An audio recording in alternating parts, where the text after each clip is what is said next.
હાલો શીખી બીજું હું ના ના શીખેલા જ તો આવા.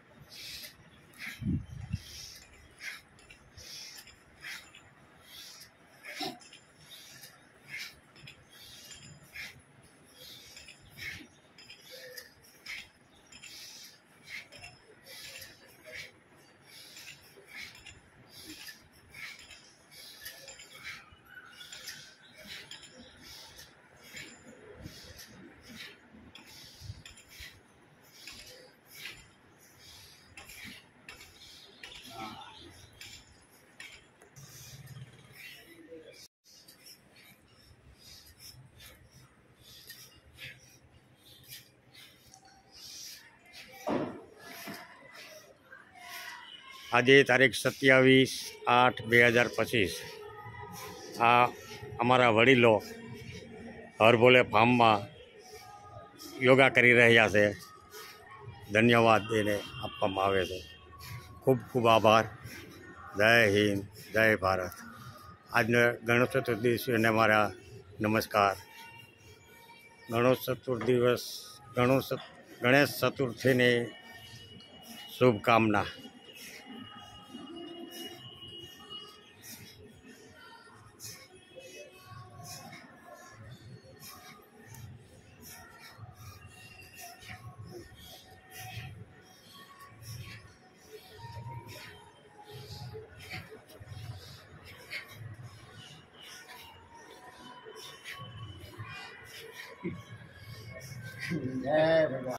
नियतं कुरु कर्म त्वं નિયતમ કુરુ કર્મ ત્વં नियतं कुरु कर्म त्वं નિયતમ કુરુ કર્મ ત્વં कर्म जायो ह्यकर्मणः કર્મ ધ્યાયો કર્મણ कर्म जायो ह्यकर्मणः કર્મ ધ્યાયો કર્મણ शरीर यात्रापि च तेन શરીર યાત્રાપિ ચ તેન शरीर यात्रापि च तेन શરીર યાત્રાપિ ચ તેન प्रसिद्ध्येद कर्मणः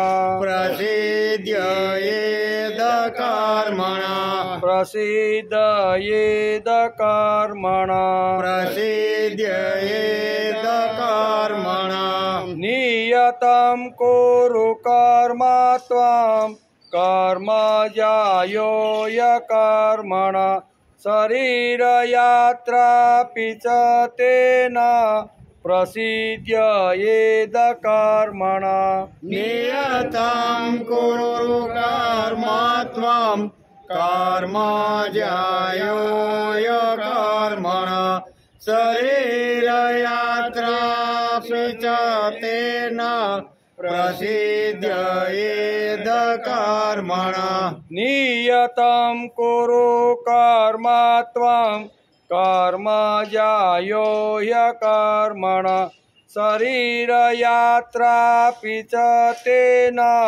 प्रसिद्ध्येद कर्मणः નિયતં કુરુ કર્મ ત્વં કર્મ જ્યાયો કર્મણ શરીર યાત્રાપિ ચ તેન પ્રસિદ્ધયેદ કર્મણ यज्ञार्थात् कर्मणोऽन्यत्र યજ્ઞાર્થાત કર્મણો યત્ર यज्ञार्थात् कर्मणोऽन्यत्र યજ્ઞાર્થાત કર્મણોન્યત્ર लोकोऽयं कर्म बन्धन લોકોયમ કર્મ બંધન लोकोऽयं कर्म बन्धन લોકોયમ કર્મ બંધન બંધનઃ યજ્ઞાર્થાત કર્મણોન્યત્ર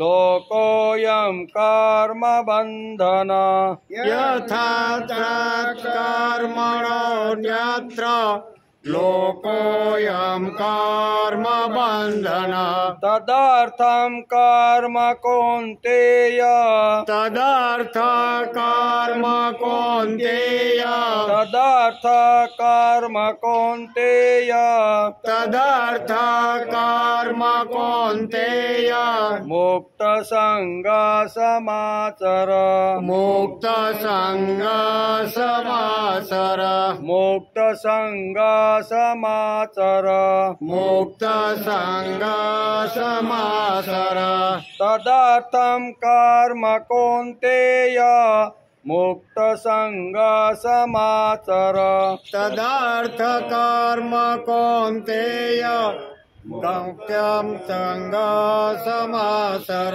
યજ્ઞાર્થાત કર્મણન્યોત્ર લોકોયમ કર્મ બંધન તદર્થમ કર્મ કૌંતેય મુક્ત સંગ સમાચર યથાર્થ કર્મણોન્યત્ર લોકોયમ કર્મ બંધન તદર્થ કર્મ કૌંતેય મુક્ત સંગ સમાસર 8 અને 9 નિયતમ કુરુ કર્મ ત્વં કર્મ જાયો કર્મણ શરીર યાત્રાપિ ચ તેન પ્રસિદ્ધયેદ કર્મણ યથાર્થ કર્મણો યંત્ર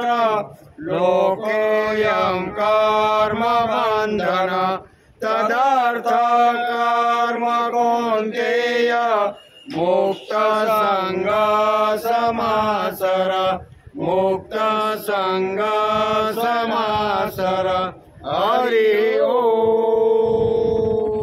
હરિ ઓમ ભાઈ અહીંયા આવી જતો એટલે બધા સેટ નહીં આવે રમેશ બનાવતી વંદે જગદ્ગુરુ ગુરુર્બ્રહ્મા ગુરુર્વિષ્ણુ ગુરુર્દેવો મહેશ્વર ગુરુર્સાક્ષાત પરબ્રહ્મ તસ્મૈ શ્રી ગુરુવે નમઃ નારાયણં નમસ્તુત્યં નરં ચૈવ નરોત્તમં દેવીં સરસ્વતી વ્યાસં તતો જયમુદીરયેત તતો જયમુદીરયેત જય જય હો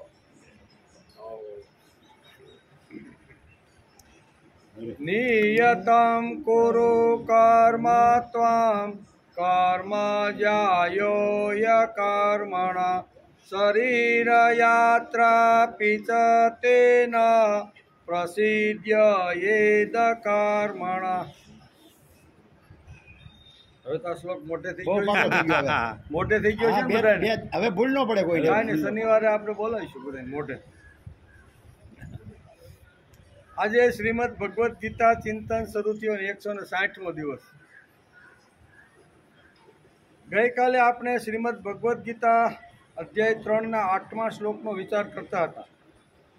તું શાસ્ત્ર વિધિથી નિયત કરેલા સ્વધર્મરૂપ કર્મને કર, કેમ કે કર્મ ન કરવા કરતાં કર્મ કરવા શ્રેષ્ઠ છે, તથા કર્મ ન કરવાથી તારો શરીર નિર્વાહ જીવન નિર્વાહ પણ હાલશે નહીં. તે 3 પ્રકારના કર્મોની વાત આપણે ગઈકાલે સમજતા હતા. એક વર્ણાશ્રમ ધર્મ કર્મ, પછી આશ્રમ કર્મ અને જીવ કર્મ. કર્મ. 3નો વિચાર આપણે ગઈકાલે કરતા. ત્રણે એટલે કે 3 આશ્રમ હોય કે શું કહેવાય વર્ણ હોય કે માણસે કર્મ તો કરવા જ પડે. કેટલાક કર્મો વર્ણ કર્મમાં આવે, કેટલાક આશ્રમ કર્મમાં આવે અને કેટલાક જીવ કર્મોમાં આવે. અલગ અલગ ટાઈપના કર્મોનો આપણે ગઈકાલે વિચાર કરતા હતા. કેટલાક કર્મો પરિસ્થિતિ પ્રાપ્ત કર્મ થાય. કેવા? પરિસ્થિતિ ઊભી થાય એટલે કર્મ કરવું જ પડે, એમાં છૂટકો જ નહીં. ઘણા કર્મો એવો હોય કે જે પરિસ્થિતિ પ્રાપ્ત કર્મ હોય છે. મહાભારતનો એક પ્રસંગ આપણે કાલ બાકી રહી ગયો. કાલ બાકી રહી ગયો તો એટલે જોતા હતા કે શું કહેવાય એને અહીંયા પરિસ્થિતિ ઊભી થાય એટલે કર્મ તો માણસે કરવું પડે. એનો વિચાર મહાભારતની અંદર વેદવ્યાસે બહુ સરસ રીતે સમજાવવાનો પ્રયત્ન કર્યો છે. કેટલાક કર્મો પરિસ્થિતિ પ્રાપ્ત કર્મમાં આવે. મહાભારતનો પ્રસંગ છે. કૃષ્ણ ભગવાને વિષ્ટિ કરી છતાં કૌરવ રાજ્ય પાછું આપવા માટે તૈયાર થતા નહોતા. કેવા? એ આમાં ધ્યાન ગયું આ ભાઈના. આમાં ગયું. આપણું ભોગમાં ધ્યાન જાય ને એટલે આવું થાય બધું. ભક્તિ છૂટી જાય. અરે કાંઈ વાંધો નહીં. હાલો વાંધો. આ કર્મ કપાય છે, કડી કપાય છે.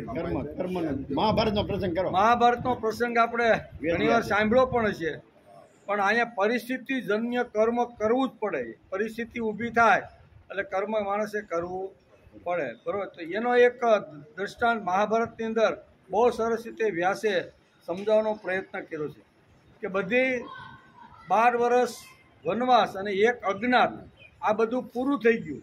સમયસર બધું પૂરું થયું અને પછી અહીંયા પાંડવોએ પોતાનું ગયેલું રાજ્ય પાછું માગવાનું અહીંયા આવી રીતે માગણી કરી. ત્યારે કૌરવો એક શું કહેવાય અણી જેટલી જમીન પણ આપવા માટે તૈયાર નહોતા. નથી. ભગવાન પણ ગયા છે, વિષ્ટિ કરી છે. વિષ્ટિમાં ઘણું બધું સમજાવવાનો કૌરવોને પ્રયત્ન કર્યો, પણ કૌરવો 1ના 2 થયા નહીં. દુર્યોધન કે તમને 1/3 જેટલી પણ જમીન હું આપવા માટે તૈયાર નથી. એ પાછા 13 વર્ષ વનમાં વયા જાય છે. હું શા માટે? તો કે અવધિ પૂરી થયા પહેલાં એ અહીંયા વિરાટ નગરીની અંદર સત્તા થઈ ગયા છે. ત્યારે દ્રોણાચાર્ય અને પિતામહ ભીષ્મ કહે છે કે મોટા મોટા પંડિતોને બોલાવો, જે બધું જાણતા હોય, દિવસ રાત જાણતા હોય ને તિથિ, એ બધા પંડિતોને ભેગા મહાભારતની અંદર કરે છે. અને બધાએ કીધું આ તારીખે પાંડવો વનની અંદર ગયા હતા અને વિરાટ નગરીમાં આ તારીખે આ તિથિએ સત્તા થયા છે. તો એ વચ્ચેનો કાળ કેવો હોય?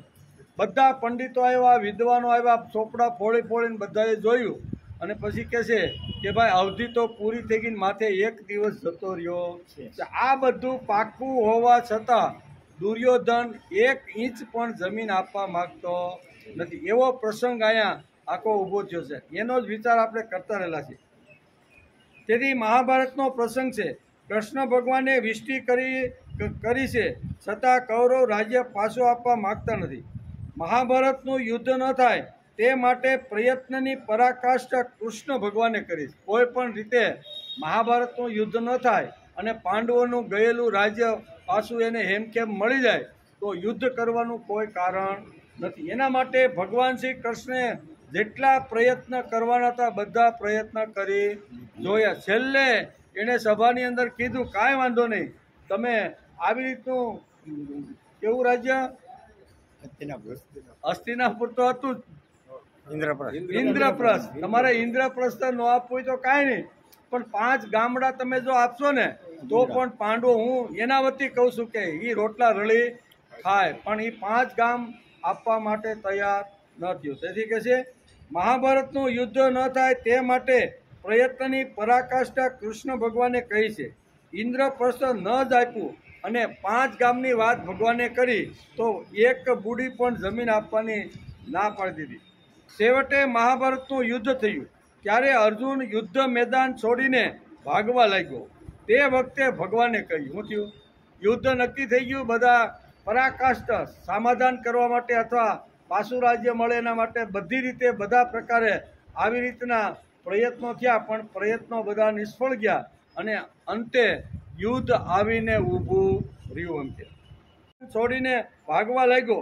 તે વખતે ભગવાને કહ્યું, તારું નિયત કર્મ કર. કેવું? આ કર્મની વાત. તારું નિયત કર્મ કર. ભાગવા અને મેદાન છોડી સંન્યાસનો માર્ગ લેવાની જે વાત કરે છે એ બિલકુલ તારી વાત ખોટી અને અયોગ્ય છે. તું એમ કહેશો કે કર્મયોગ કરતા જો સંન્યાસ માર્ગ શ્રેષ્ઠ હોય તો મારે કર્મ કરવું નથી, મને નિવૃત્તિનો માર્ગ આપો. આ નિવૃત્તિ લેવાવાળો જે અર્જુન હતો એને ભગવાન આયા નિયત કર્મ કુરુત્વમ એમ કરી અને નક્કી કરેલા જે વર્ણ અથવા આશ્રમ અથવા અહીંયા જીવ ધર્મના કર્મ હોય ને એ બધા માણસે કરી લેવા જોઈએ એમ ભગવાન કહેતે. તેથી કહે છે કે ભગવાને એને કાન પકડ્યો અને બરોબર શું કહેવાય એને ન કહેવાના શબ્દો ભગવાન બહુ સરસ રીતે એને સમજાવે છે. પુષ્ત્વા કસ્મલમિદમ વિષમે સમુપસ્થિતમ અનાર્ય જુષ્ટમાં સ્વર્ગમ અકીર્તિ કરમાર્જુનમ.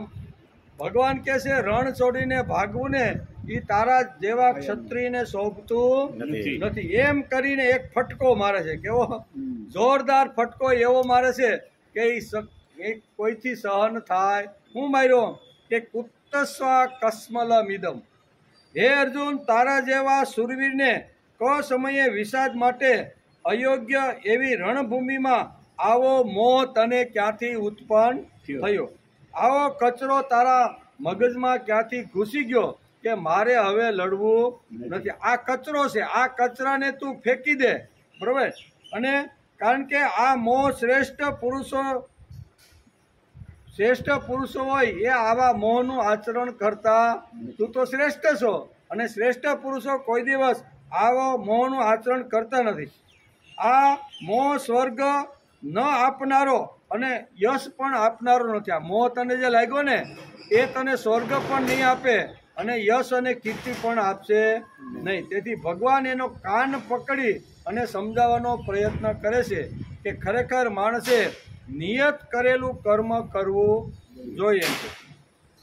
આથી હે પાર્થા, તું નપુસંકતાનો એટલે કે તું નપુસંક ન થાય. એમ કેવો આજે નપુસંક આપણે હમણાં જ વાત થઈ ને કે માણસ નપુસંક થવાનો નહીં, કાં તો પુરુષ થવાનું કાં તો સ્ત્રી થવાનું, પણ નપુસંક એ તો બહુ ભાઈ એ તો જીવન છે ને બહુ અઘરામાં અઘરો ખેલ છે. તેથી હે અર્જુન, તું નપુસંક ન થા, તને આ શોભતું નથી. હે શત્રુઓને તપાવનાર, હૃદયની આ તુચ્છ દુર્બળતા ત્યજીને યુદ્ધ માટે ઊભો થઈ જા. આમ ભગવાન બરોબર ઝાટકી અને અહીંયા 8મા શ્લોકમાં પણ આ જ વાત કહે છે કે નિયતમ કુરુ કર્મત્વમ જ્યાય યત કર્મણ. તારે નક્કી કરેલું જે કર્મ છે ને શાસ્ત્રે એ પ્રમાણે તારે કર્મ તો કરવું જ પડશે. કર્મ નહીં કરીશ તો તારો નિર્વાહ પણ ચાલવાનો નથી. અર્જુનને ભગવાને ઝાટકી નાખ્યો છે. અર્જુન, આવી વિષમ પરિસ્થિતિમાં તું આવો વિચાર કેમ કરે છે? ઘેરે બેઠા હોય ને આવો વિચાર જો કરે બરોબર તો એ સમજી શકાય, પણ આ તો યુદ્ધનું મેદાન છે. એક બાજુ 7 અને એક બાજુ 11 અક્ષણે આવીને ઊભી રહી ગઈ છે. નગારા બધું વાગી ગયું છે, વાજિંત્ર વાગી ગયા છે, શંખ ફૂંકાઈ ગયા છે અને હવે તો બધા ઉત્સાહથી યુદ્ધ કરવા માટે જ આમ તૈયાર થઈ ગયા છે. એવા ક સમયે તને આવો મોહ ક્યાંથી ઉત્પન્ન થયો? અર્જુને ભગવાને ઝાટકી નાખ્યો છે. અર્જુન, આવી વિષમ પરિસ્થિતિમાં તું આવો વિચાર કેમ કરે છે? શ્રી કૃષ્ણનું કહેવું એમ છે કે ઘરે બેઠા બેઠા આવો વિચાર આવે તે સમજી શકાય, પણ અહીં તો યુદ્ધનું મેદાન છે. કેવું? ઘરે બેઠા હોય ને નહીં લડવા જવાનું કે સંન્યાસ લેવાની વાત કરતા હોય તો એ ઘરે બેઠા બેઠા આ બધી વાતો હાલે છે. ભગવાન કહે છે કે હે અર્જુન, એટલે કે તમારો નાશ કરવા માટે કૌરવોએ હજારો પ્રયત્ન કર્યા. ભગવાન અહીં બહુ સરસ રીતે અર્જુનને સમજાવે છે કે હે અર્જુન, પાંડવોનો નાશ કરવા માટે કૌરવોએ અસંખ્ય પ્રયત્નો કર્યા કે કોઈ પણ રીતે આનું નિકંદન નીકળી જાય, પૃથ્વી ઉપરથી પાંડવો હટી જાય, મૃત્યુ પામે ને એના માટે કૌરવોએ હજારો પ્રયત્ન કર્યા. ભગવાન કહે છે કે હે અર્જુન, તમારો નાશ કરવા માટે કૌરવોએ હજારો પ્રયત્ન કર્યા. ઝેર આપવાનો, બાળવાનો, જુગાર, અનેક પ્રકારના પ્રયત્નો તમારા માટે એણે કર્યા છે. અને સમાજમાં શાંતિ નિર્માણ થાય તે માટે તમોએ સેંકડો યુક્તિઓ કરી. યુદ્ધ ન થાય અને સમાજમાં શાંતિ મળે તે માટે અર્જુનને કહે છે કે પાંડવોએ ઘણા બધા પ્રયત્ન કર્યા છે. અને બંને એક બાજુ મારવાનો પ્રયત્ન કર્યો અને બીજી બાજુ યુદ્ધ ન થાય અને શાંતિથી પોતાનું રાજ્ય મળી જાય અને સમાજમાં શાંતિ સ્થપાય તે માટે પાંડવોએ પણ અનેક પ્રકારના પ્રયત્નો કર્યા છે. અને સમાજમાં શાંતિ નિર્માણ થાય તે માટે મેં અને તમોએ સેંકડો યુક્તિ કરી છે, છતાં શાંતિ થાય. મેં પણ શાંતિ માટે પ્રયત્ન કર્યા. હું પણ હસ્તિનાપુર ગયો. મેં પણ વિષ્ટિ માટે બધાને ભેગા કરીને સભાની અંદર ઘણી બધી વાતો કરી, ઘણું બધું જાતું કરવાની પણ વાત કરી. પણ આ બધા પ્રયત્નની પરાકાષ્ઠા ઉપર ગયેલા મારા અને તારા પ્રયત્નો બધા નિષ્ફળ ગયા. અને આ બધા નિષ્ફળ ગયા ત્યારે યુદ્ધ આંગણામાં આવીને જ્યારે ઊભું રહ્યું હોય અને તું હવે એમ કરશો કે મારે હવે લડવું નથી, તો આ ખોટી વાત છે. બરાબર? કોઈ ગીતાનો હોલ બાંધેલો હોય ને એમાં ગીતા ઉપરના પ્રવચન હાલતા હોય અને એમાં કોઈને સંન્યાસનો લગ્ન લાગે તો સમજીએ કાંઈ વાંધો નહીં ભાઈ, ઉપાડ્યો. પણ આ તો યુદ્ધનું મેદાન છે, બધા સજ્જ થઈ ગયા છે, બધા મારો અને કાપોની વાતો અત્યારે યુદ્ધના મેદાનમાં થાય છે.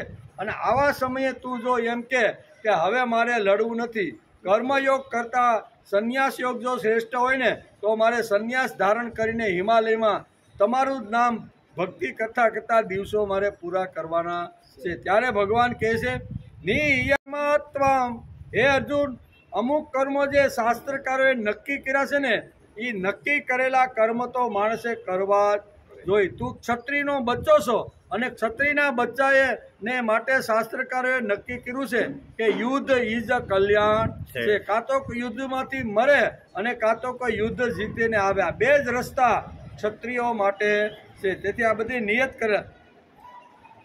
તેથી પ્રયત્નોની પરાકાષ્ઠા પછી પણ શાંતિ ન થઈ અને લડાઈ છાતી ઉપર આવીને ઊભી રહી. વિચાર કરવા માટે તે સ્થિતિ પર વિષમ પરિસ્થિતિ. કેવું? અત્યારે તારે નહીં લડવાનો તો વિચાર કરવાનો જ નથી. આ વિષમ પરિસ્થિતિમાં મારે લડવું નથી એવો મોહ તને શા માટે ઉત્પન્ન થયો? આમ કરી અને ભગવાન એને સમજાવવાનો પ્રયત્ન કરે છે. હે અર્જુન, તારી સામે આતતાઈ લોકો ઊભા છે. કેવા? આજે 11 અક્ષરની જે સૈન્ય જે ઊભું છે ને એ બધું કેવું છે? આતતાઈ ઊભા છે. અને આતતાઈને મારવું એ ધર્મશાસ્ત્રની આજ્ઞા છે. આતતાઈ જે થઈ ગયો હોય ને એને મારવું ને એ ધર્મશાસ્ત્રની આજ્ઞા છે. વિચાર કરો, ધર્મશાસ્ત્રે કેટલી બધી ઊંડાણથી અને કડક વાતો લખેલી છે કે કોને તો મનુસ્મૃતિમાં મનુ ભગવાને બહુ સ્પષ્ટ લખ્યું છે કે આતતાઈ કોણ, અને આવો આતતાઈ ભૂલે શું કે જો સામે મળે તો એને મારો ને તો તમને માં પુણ્ય મળશે, પાપ લાગશે. આટલું મનુ મહારાજે મનુસ્મૃતિમાં સ્પષ્ટ લખ્યું છે. મનુસ્મૃતિ ઘેરે હોય તો ઘેરે જઈને વાંચી લેજો. સરસ મજાનો શ્લોક છે. અગ્નિદો, હું લખ્યું પેલું, અગ્નિદો ગરદો ચ શસ્ત્ર પાણી ધનાપ ક્ષેત્રદારા પહચારી સડેશ યાતતાઈન. આ 6 પ્રકારના લોકો જો તમને સામા મળે આતતાઈ, તો વગર પૂછે કોઈની સલાહ કે માગણી કે સલાહ લીધા વગર તમારે એને હણી નાખવા જોઈએ. શા માટે? આને હણવામાં પાપ નહીં પણ પુણ્ય મળે છે. એવું કોણ લખે છે? મનુ મહારાજે મનુસ્મૃતિની અંદર આ શ્લોક લખ્યો છે. પહેલી વાત છે ઘર બાળવાવાળા. કોઈ સમાજની અંદર ઘર બાળવાવાળા હોય અને એવા કોઈ જો મળ્યા હોય તો મારવાની અહીંયા મનુ મહારાજે છૂટ આપી છે. બીજી વાત છે ઝેર ખવડાવી અને મરાવવાનો પ્રયત્ન કરે. સમાજમાં ઘણા લોકો ઝેર ખવડાવીને અમુક લોકોને મરાવવાનો પ્રયત્ન કરે.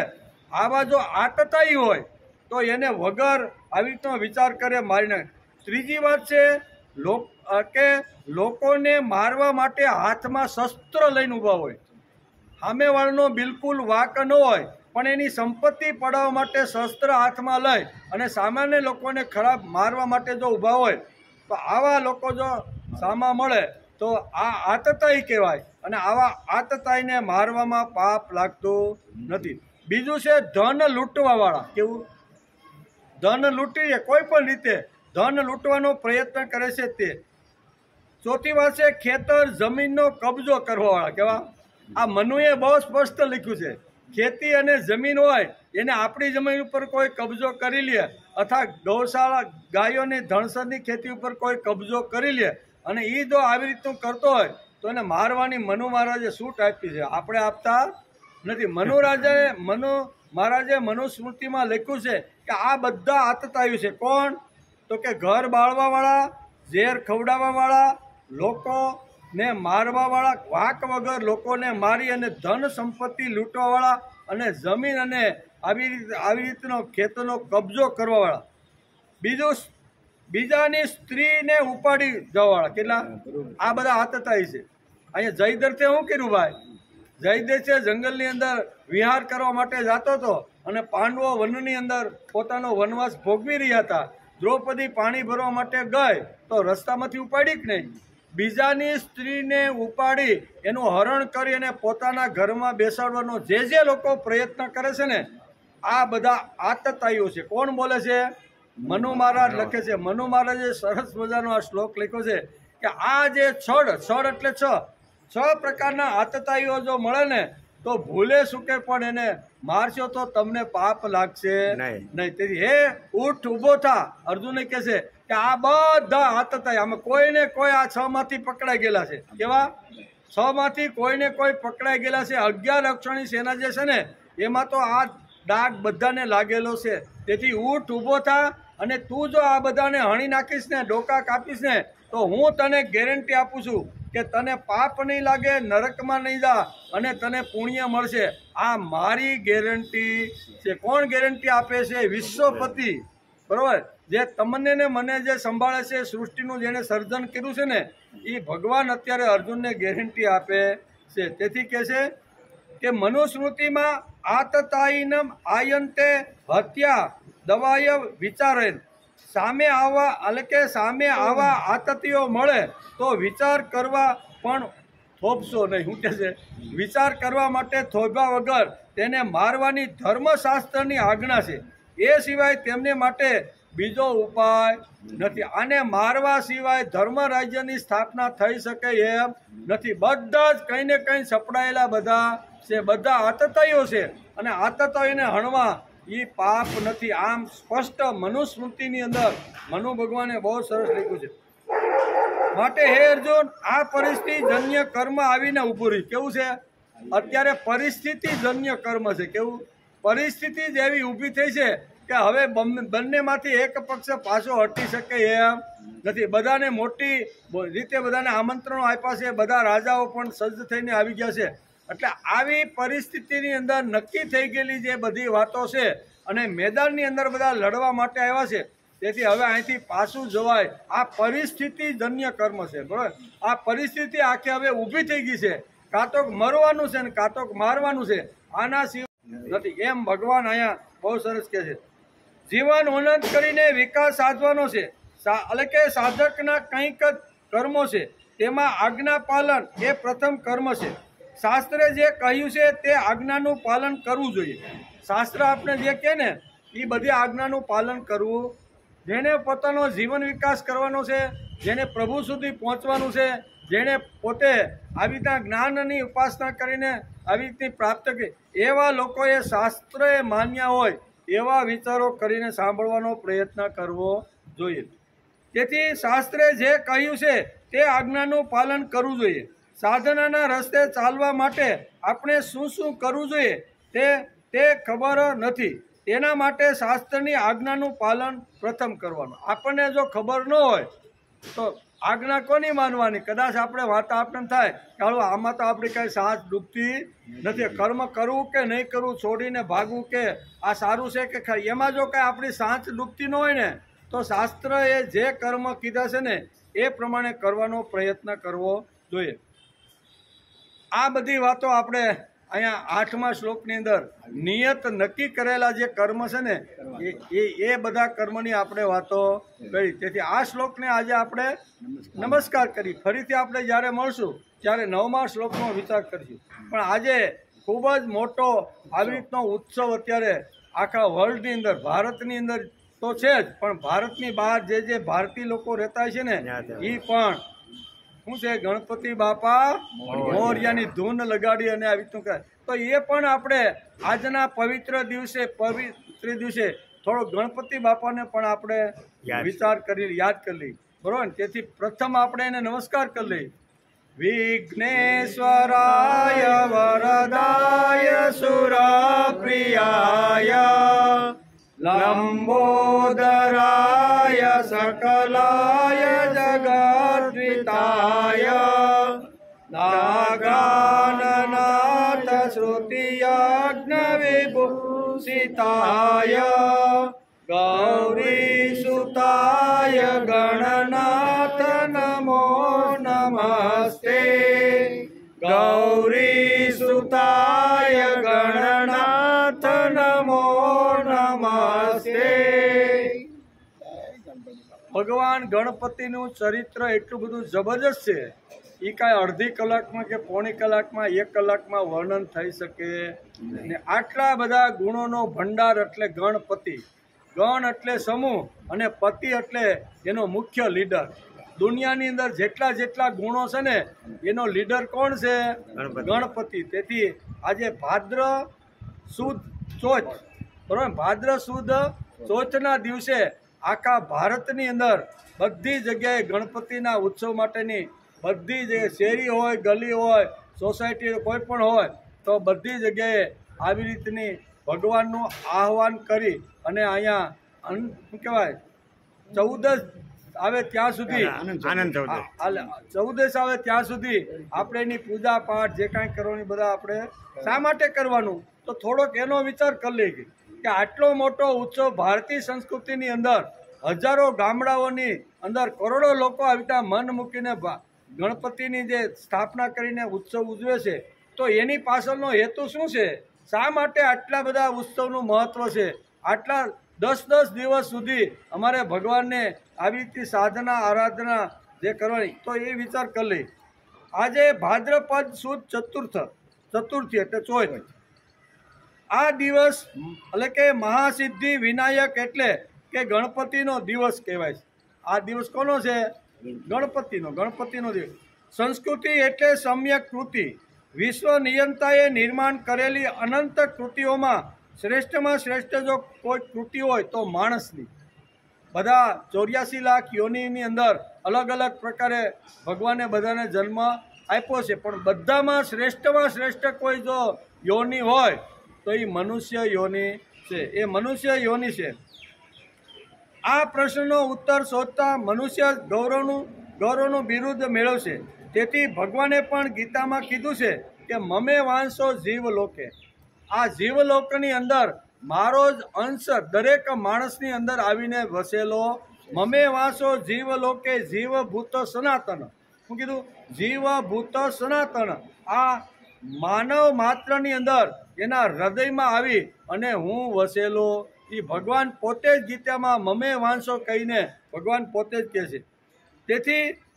તેથી પરમેશ્વરની આ શ્રેષ્ઠ કૃતિ માનવને સદૈવ શ્રેષ્ઠતાના ઉન્નત શિખર ઉપર રહેવાનું માર્ગદર્શન આપણે સંસ્કૃતિ આપતી રહેલી છે। એમ કે આપણા ઋષિમુનિઓએ સર્જેલી વિચાર પ્રણાલી તેમજ તદનુકૂળ આચાર સંહિતાનો પણ કાળક્રમે ભારતીય સંસ્કૃતિમાં સમાવેશ કરવામાં આવ્યો છે। આપણા જે ઉત્સવો છે અને આપણા જે પ્રતીકો છે ને એ ભારતીય સંસ્કૃતિની બધી દીવા દાંડીઓ છે। આપણા ઉત્સવો હોય કે આપણા પ્રતીકો હોય, ઓમથી શરૂઆત કરીને કળશ હોય, સ્વસ્તિક હોય, ઓમ હોય, જે કાંઈ આપણા પ્રતીકો છે ને, બરાબર, એ પ્રતીકો કેવા છે? તો કે ભારતીય સંસ્કૃતિના બધા કળશો છે। આપણા ઋષિઓએ સર્જેલી વિચાર પ્રણાલી તેમજ તદનુસાર આચાર સંહિતાનો પણ કાળક્રમે ભારતીય સંસ્કૃતિમાં સમાવેશ થયો છે। વિચારોનો વિસ્તાર અવનતિ કાળ મર્યાદામાં સાચવવાનો શક્ય ન હોવાથી તે મહાન વિચારોને સૂત્ર, પ્રતીકો અને ઉત્સવની અંદર આપણા ઋષિઓએ બાંધી દીધા। આ ઉત્સવ કરો એટલે એની પાછળનો આખો હેતુ, માનો કે નવરાત્રિનો આના પછી ઉત્સવ આવશે, હમણાં ભગવાન શિવજી માટેનો 1 મહિનો ગયો, આ બધા જે ઉત્સવો છે ને એ ઉત્સવો તરફ જો આપણે દ્રષ્ટિ કરીએ તો ઉત્સવને જોયા પછી એ ચરિત્રો આપણી સામે આબેહૂબ આવી જાય છે। એટલે ઉત્સવનું મહત્વ છે। તેથી શાસ્ત્રકારોએ ભિન્ન પ્રકારના ઉત્સવો સર્જ્યા। ઉત્સવના ઉમંગમાં આચારપણાને સહજ અને સરસ બન્યું। યોગ્ય અર્થમાં જો ઉત્સવો ઉજવવામાં આવે તો એ ઉત્સવો માણસને પ્રભુ સુધી પહોંચાડી દે। કોઈ પણ ઉત્સવ જો સમજીને એની પાછળનું હાર્દ શું છે એ સમજીને જો ઉજવવામાં આવે ને તો ઉત્સવ પણ માણસને પ્રભુ સુધી પહોંચાડી દે છે। આ ઉત્સવો સમજીને ઉજવવામાં આવે અને ઉત્સવના ઉમંગમાં આચાર પાલન કરવામાં આવે તો જીવન આપણું સહજ બદલાઈ જાય, બરાબર। ઉત્સવને જો ધ્યાનમાં રાખીને એમાં નીતિ નિયમો અને જે ભગવાને વાત કરી છે એ સમજીને જો કરવામાં આવે તો માનવ માત્રનું જીવન બદલાઈ જાય છે. પ્રતીકોમાં બુદ્ધિનો વૈભવ દેખાય છે તો ઉત્સવમાં ભાવનો 10 દિવસ સુધી ગણપતિ બાપા મોર્યા એ જે ભાવ છે ને એ અનંત ચતુર્દશી સુધી આપણે બધા જ સવાર સાંજ જ્યારે ભગવાનની આરતી થાય ત્યારે આપણે બધાનો માણી છીએ. ભાદરવા સુદ ચોથના દિવસે ગણપતિનો ઉત્સવ આવે છે જે આજથી શરૂ થયો છે. ગણપતિ બાપા મોર્યા ના અવાજો ચારે બાજુથી અને ઠેર ઠેરથી આપણે સાંભળવા મળે છે. કેવા? ગણપતિ બાપા મોર્યા. એનો અર્થ શું થાય ખબર છે કોઈને? બોલી તો સહી. ગણપતિ બાપા મોર્યા. શું ભાઈ એનો અર્થ શું? સૌથી પહેલા કાંઈ ને બધાએ આપણે સમજી લઈએ.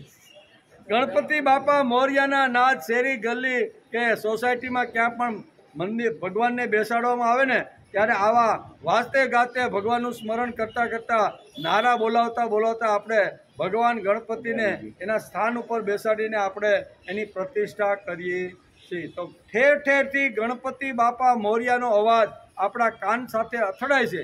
તો આ મોર્યા એટલે શું? બરોબર, તો એનો પણ આપણે વિચાર કરી લેવો જોઈએ. મોર્યાનો અર્થ થાય છે નમસ્કાર. કેવો? મોર્યા એ આખો સંસ્કૃત શબ્દ છે. એનો અર્થ થાય છે નમસ્કાર. ગણપતિ બાપા મારા તમને નમસ્કાર છે. આવ્યું ને? ગણપતિ બાપા મોર્યા એનો છે ગણપતિ બાપા મારા તમને નમસ્કાર. મોર્યાનો અર્થ એક થાય છે નમસ્કાર. બીજો અર્થ થાય છે મોરેશ્વર. દક્ષિણ ભારતની અંદર મોરેશ્વર નામના એક સંત થઈ ગયા. એ સંત એવા હતા કે એણે ભગવાન ગણપતિનું જબરદસ્ત મોટું કામ કર્યું હતું. ભગવાન ગણપતિના જે ગુણો છે એ સમાજના અંતિમ માણસ સુધી ભગવાનના ગુણ લઈ જવા માટે આ મોરેશ્વર નામના એક જે સંત હતા એણે જબરદસ્ત કામ કર્યું હતું. તેથી વર્ષો પછી, હજારો વર્ષો પહેલા આ મોરેશ્વર નામના સંતે આ કામ કર્યું. તેથી લોકોને લાગ્યું કે ભગવાનની સાથે આ સંતનું નામ જોડી દેવું જોઈએ. તેથી એક નામ મોરેશ્વર એટલે એક મોરેશ્વરનું પણ નામ છે, સંતનું પણ નામ છે. એટલે આ બે રીતે આપણે ગણપતિ બાપા મોર્યાને આવી રીતના સરખાવી શકીએ. તેથી મોર્યાનો અર્થ થાય છે નમસ્કાર. તેથી ગણપતિ બાપાને નમસ્કાર. બીજું, મોરેશ્વર નામના ગણપતિનો એક મોટો ભક્ત પણ થઈ ગયા. મોરેશ્વરની ભક્તિના કારણે પ્રભુ સાથે તેનું નામ જોડાઈ ગયું. મોરેશ્વરનું નામ ભગવાનની સાથે જોડાઈ ગયું. આપણે પણ જો ભગવાનનું કામ કરીએ તો આપણે પણ ભગવાનની સાથે જોડાઈ જઈએ. જેમ વાનરાઓ હતા એ રામના કામ સાથે જોડાઈ ગયા તો હજારો વર્ષ પછી આપણે વાનરોને પણ નમસ્કાર કરીએ કે નહીં? ભગવાન કૃષ્ણની સાથે ગોવળિયા અને ગોપીઓ જોડાઈ ગઈ તો હજારો વર્ષ પછી વિક્રેતુ કામા કિલગોપ કન્યા મુરારી પાદાર પિત્ત ચિત્ત વૃત્તિ દધ્યાદિકમો વસાદ ઓસદ ગોવિંદ દામોદર. આ ગોવિંદ અને દામોદરની સાથે આ ગોપીઓ જોડાઈ ગઈ. શા માટે? તો કે ભગવાનનું કામ ગોપીઓએ કર્યું. તેથી ભગવાનની સાથે વર્ષોથી આ નામ જોડાયેલું રહેશે. એવી રીતે આ મોરેશ્વર નામના સંતતા સરસ મજાનું કામ કર્યું. લોકોને લાગ્યું કે આપણે જેણે જેનું ભગવાનનું કામ કર્યું એ ભગવાનની સાથે જ આને જોડી દે. તેથી મોર્યા એક શબ્દ દક્ષિણ ભારતની અંદર ખૂબ પ્રચલિત શબ્દ છે. મોરેશ્વરની ભક્તિના કારણે પ્રભુ સાથે તેનું નામ જોડાઈ ગયું. જેમ પંઢરપુરમાં વિઠ્ઠલના મંદિરમાં તુકારામની ધૂન ગવાય છે. આજે કેવા આપણે પંઢરપુર જાય ને તો આપણે ખબર પડે કે આ ભગવાનની ધૂનની જગ્યાએ આ ભક્તની તુકારામની ધૂન કામ બોલે બધા. પણ જેણે ભગવાનનું કામ કર્યું છે ને એ ભગવાનની સાથે લોકોએ આ સંતને જોડી દીધા છે. એટલે તુકારામની ધૂન પંઢરપુરમાં બેઠેલા વિઠ્ઠલનાથ જે ભગવાન છે એની સાથે તુકારામની ધૂન પણ બોલાય છે. એટલે આ બધી જ વાતોથી અહીંયા ગણપતિ બાપા મોર્યા, ઘીમાં લાડુ તોળિયા. એટલે કે મોરેશ્વરની ભક્તિ શ્રેષ્ઠ. ભાગવતમાં પણ વર્ણન છે કે મદ ભક્તાના, ભાગવતની અંદર પણ વર્ણન છે કે મદ ભક્તાના ચ ભક્તા તે મેં પ્રિય તમામ હતા. અહીંયા વેદવ્યાસ લખે છે અને સુખદેવજી મહારાજ રાજા પરીક્ષિતને બહુ આ સિદ્ધાંત સમજાવે છે. શું કહે છે કે મદ ભક્તાના ચ ભક્તા તેમ પ્રિય તમામ હતા. મારા ભક્તોના જે ભક્તો છે તે મને સૌથી વધુ પ્રિય છે. ભક્તોના ભક્તો, ભગવાનનો ભક્ત તો હોય, પણ એ ભક્તનો પણ કોઈ ભક્ત હોય ને તો ભગવાન પોતે જ અહીંયા શું કહેવાય, ભગવાન વ્યાસે પણ આવી રીતનું ભાગવતની અંદર આવો ઉલ્લેખ કર્યો છે. ભક્તોના જે ભક્તો છે તે મને સૌથી વધુ પ્રિય છે. તેથી જ મોરેશ્વર જેવા અને તુકારામ જેવા સંતનું નામ ભગવાનની સાથે જોડાય ગયું. ગણપતિ બાપા મોર્યા. એટલે મોરેશ્વર નામના જે સંતનું જે નામ જોડાણું ને એની પાછળનું એક કારણ આ છે કે ગણપતિ બાપાના ગુણોનું વર્ણન સમાજના અંતિમ માણસ સુધી ગણપતિના ગુણો આપણે ગાવાના જાગી. એ બધા જ ગુણો જે છે ને એ મોરેશ્વર નામના સંત આવી રીતના ગણપતિના નામ અને કામ બધું લઈ ગયા. ગણેશ ચતુર્થીનો ઉત્સવ ગણપતિની ચતુર્થી અવસ્થા એટલે કે તુર્યાવસ્થા સુધીની સિદ્ધિનું સૂચન આ ઉત્સવ આપણે સમજાવે. ચતુર્થીથી શરૂઆત કરી અને શું કહેવાય અનંત ચતુર્દશી સુધી આ 10 દિવસનો જે ઉત્સવ છે ને એ આપણે કંઈક સમજાવવા માટે અહીંયા શાસ્ત્રકારોએ અને ઋષિઓએ આ સંસ્કૃતિમાં આને સ્થાન આપ્યું છે. આ દિવસે ચંદ્ર જોવાનો નિષેધ છે. કેવો? આજે જોવાનો નથી કોઈ, બરોબર ને? શા માટે? શાસ્ત્રમાં લખ્યું છે ભાઈ કે આ દિવસે ચંદ્ર જોવાનો નિષેધ છે. ચંદ્ર એ મનનો દેવતા છે. કેવો? ચંદ્ર એ મનનો દેવતા છે. ચંદ્રમાં મનસો જાત, આમ આપણા શાસ્ત્રમાં લખ્યું છે. ચંદ્રમાં મનસો જાતા, ચંદ્ર જેમ વધતો ઘટતો રહે છે તેમાં મટકર જેવું મન નાચે છે, કૂદે છે અને વધઘટ એનું થતું રહેલું છે. તુર્યાવસ્થા સુધી પહોંચવા માગતા માનવે મનની સંચળતાને આધીન થવું જોઈએ અને ચિત્ત એકાગ્ર કરવું જોઈએ. મનના તાલે નાચવામાં માનવ જીવનનો વિકાસ નહીં પરંતુ અધપતન થાય છે. શું છે? મન જે પ્રમાણે આપણે નચાવે એ પ્રમાણે જો આપણે નાચવા લાગીએ તો ઇન્દ્રિયો બધી ખાડામાં વહી જાય કે નહીં? પણ મનનો કંટ્રોલ ઇન્દ્રિયો ઉપર હોવો જો. ઇન્દ્રિયો ગમે ત્યાં દોડે અને મન કે કાંઈ વાંધો નહીં ભાઈ, તો એ બધા આખા શું કે માનવને ખાડામાં નાખે છે. મનના તાલે નાચ નહીં પરંતુ અધપતન થાય છે. એ વાત આ ચંદ્ર દર્શનના નિષેધની પાછળ ગર્ભિત છે. કોઈ પણ માં પોતાના પુત્રમાં ન ઝંખે એવી ગણપતિની મૂર્તિ છે. કોઈ માં ઝંખે કે મારા પેટે આવી તો લાંબી હૂંઢ હોય, મોટા કાન હોય, ઝીણી ઝીણી આંખો હોય, બરોબર, એક દાંત તૂટેલો હોય ને એક આવો મારી ત્યાં બાળક જન્મે એવું કોઈ અત્યારની માં ઈચ્છે? કોઈ ઈચ્છતું નથી. પણ છતાંય આજે ભારતીય સંસ્કૃતિની અંદર આવા એક ભગવાનનું પૂજન આપણે કરતા. શા માટે? કોઈ પણ માં આપણે પણ ઘણીવાર હોસ્પિટલમાં જોતા હોય ને કે ઘણીવાર 2-3 અંગવાળો છોકરા ઘણીવાર જન્મતા હોય ત્યારે ડૉક્ટર કે ભાઈ આનું ભાઈ તમારે સર્જરી કરીને આ બધા વધારાના અંગ તમારે કાઢવા. તો અહીં તો બધું જ વધારાનું, દાંત પણ બહાર નીકળી ગયેલા નકલી, હા હૂંઢ, મોટી મોટી હૂંઢ, ઝીણી ઝીણી આંખો, ઉપડા જેવા કાન, આ બધું છે કે નહીં? હવે આવો બાળક કોઈને બેનની અહીંયા જન્મે તો આજના કાળમાં કેવું હોય તો એને સારું લાગે? એ ઈચ્છે જ નહીં. કોઈ પણ કે ભાઈ આનું ગમે તે કરો, જેટલી સર્જરી, પણ આનું ઓરિજિનલ મને બાળક તો સુંદર ને એકદમ સરસ મજાનું નિરોગી જોઈ. તો અહીંયા તો ઊંધું છે ભાઈ બધું, બરોબર? પાર્વતી આપણે આગળ બધું વર્ણન આવવાનું છે. એમ કે કોઈ પણ માં પોતાના પુત્રમાં ન ઝંખે એવા ગણપતિનું રૂપ છે. છતાંય આપણા ઋષિઓએ ગણપતિને ખૂબ જ મહત્વ આપ્યું છે. બરોબર મહત્વ આપે. એટલું કોઈ માં આવી રીતના પુત્રની ઝંખના કે ઈચ્છા કરતી નથી, પણ ઋષિઓએ ગણપતિનું મહત્વ વધાર્યું છે. પ્રત્યેક શુભ પ્રસંગમાં તેનું પહેલું પૂજન થાય છે. શું થાય છે? કોઈ પણ આપણી ઘરે શુભ પ્રસંગ હોય ને તો પ્રથમ ગણપતિનું પૂજન થાય છે. વિવાહનો પ્રસંગ હોય, લક્ષ્મી પૂજનનો હોય, શિલારોપણની વિધિ હોય કે ઘરમાં પ્રવેશ કરવાનો વાસ્તુ સાથે કોઈ પણ હોય, કોઈ પણ શુભ પ્રસંગની અંદર ભારતીય સંસ્કૃતિની અંદર પ્રથમ ગણપતિનું પૂજન થાય.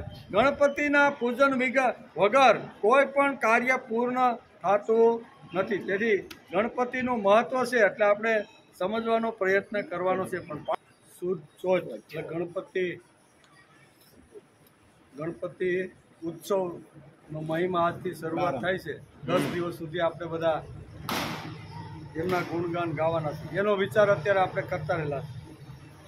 તેથી ભગવાન ગણપતિને આટલું વરદાન હમણાં શું કહેવાય ભજનમાં ગાયું ને કે બધા દેવતાઓ ભેગા થયા અને પછી વરદાન આપ્યું કે કોઈ પણ આવી રીતનું શુભ કાર્ય છે ને એમાં પ્રથમ તમારું સ્થાન ને પ્રથમ તમારું પૂજા આવું વરદાન પ્રાપ્ત કરી અને એટલે જ આપણે અત્યારે કહીશું ને કે કોઈ પણ આપણે ત્યાં શુભ પ્રસંગ હોય તો પ્રથમ ગણપતિનું સ્થાપન કરવામાં આવે છે. પછી આપણે નવા ઘરનું વાસ્તુ લેવાનું હોય કે નવું ઘર બાંધવાનું હોય, પૂજન કરવાનું હોય કે કોઈ પણ શુભ પ્રસંગ, લગ્ન પ્રસંગની અંદર પણ કંઈ પણ શુભ પ્રસંગ હોય તો બધા એટલું જ નહીં પણ મંદિરની અંદર જો કોઈ ભગવાનની પ્રાણ પ્રતિષ્ઠા કરવાની હોય ને તો ગણપતિ તો જોઈ જ એમ. નકર રામ લક્ષ્મણ સીતા જાનકીની પ્રતિષ્ઠા કરવાની છે ભાઈ, તો સીધે એની પૂજા નહીં. તો ગણપતિની પૂજા કર્યા પછી રામ લક્ષ્મણ જાનકીને મંદિરમાં આવી રીતના સ્થાપિત કરવામાં આવે છે. એનું કારણ શું છે? એનું કારણ આ છે, કારણ કે એક અઘટિત ઘટના ઘટી ગઈ. બધા દેવતાઓ આવ્યા, અહીંયા પાર્વતી શાપ આપવા માટે તૈયાર થઈ ગયા, પણ પછી શાંત કરીને કહે છે કે અમારું વરદાન છે કે આ દીકરો આખા જગતમાં પૂજાય તમારો, બરોબર ને? એ બધા પુરાણની વાર્તાઓ આપણે બધાને ખબર છે, પણ પુરાણોની વાર્તાની પાછળનું હાર્દ જો આપણે ખબર પડી જાય ને તો આપણું જીવન ખરેખર બદલાઈ જાય, એમ આપણું અહીં કહેવાનું છે. તેથી મંદિરમાં ભગવાનની પ્રાણ પ્રતિષ્ઠા કરવાની હોય તો પ્રથમ પૂજન ગણપતિનું થાય છે, બરાબર? અને કદાચ આપણે કોઈ પ્રસંગમાં પૂજન કરવા માટે બેઠા અને ગણપતિ બાપાની મૂર્તિ ભૂલાઈ ગઈ તો શું કરવાનું? તો હોપારી લાવવાની ને ગણપતિનું આહવાન કરે ગોર બાપા ને. એ ગણપતિ આટલું મહત્વ ભારતીય સંસ્કૃતિમાં ગણપતિ બાપાનું છે. સોપારીના ગણપતિ બનાવવાના, પણ અગ્ર પૂજા તો ગણપતિની, પણ બીજા ભગવાનને રાખવાના. અગ્ર પૂજાનો જો કાંઈ અધિકારી હોય આ દુનિયાની અંદર તો ગણપતિ બાપા છે. શા માટે? તો કે સોપારીના ગણપતિ બનાવવાના, પણ અગ્ર પૂજા તો ગણપતિની જ થવી જોઈએ. આવું પૌરાણિક વાર્તાઓની અંદર ઠાસીને વ્યાસે પુરાણમાં લખેલું છે. એમ કે અજાણતા ગણપતિનું મસ્તક કપાઈ. વાર્તા તો બધાને ખબર છે. વલ્લભભાઈ હમણાં થોડીક આખી ભજનની અંદર આખું તપસ્યાની બધી વાતો કરી દીધી.